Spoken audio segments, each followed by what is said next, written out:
guys! Welcome to Marian TV and this is me, Marian. For today's video, pag-uusapan natin yung may problema sa FB page nila. Sa profile kasi wala siyang problema. Meron siyang settings na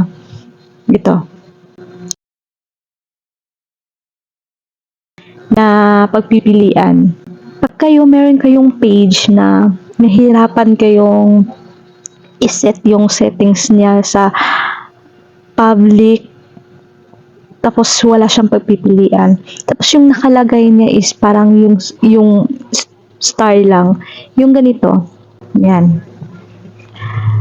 Kung nahihirapan kayo kung paano siya iset sa public yung page dahil wala kayong makitang settings, kung paano siya maging public yung logo niya is naka-globe.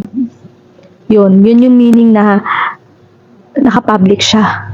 Hindi siya merong options na parang stars, ganun. Hindi ko alam kung paano i-explain yun. Ipapakita ko sa inyo kung ano yung isang reason kung bakit siya ganun yung display ng settings ng Facebook nyo. Baka meron kayong nagalaw sa settings ng page nyo. Tara, subukan natin. Pero bago ang lahat, intro muna.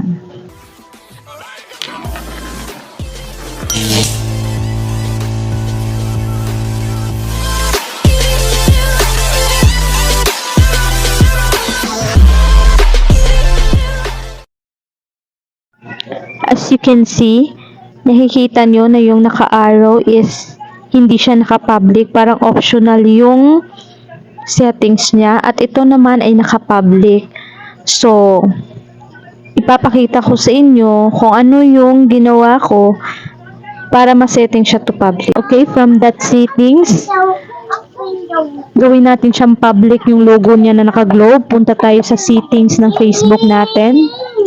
And then scroll down. Followers and public content, yung naka-circle na red. Then, after that, scroll down ulit. So, nakikita yun yung country restriction niya is naka-on. Dapat yan naka-off, guys. So, punta tayo sa restriction type. And then, hide from certain countries. Yan yung i-click nyo. Huwag yung nasa itaas.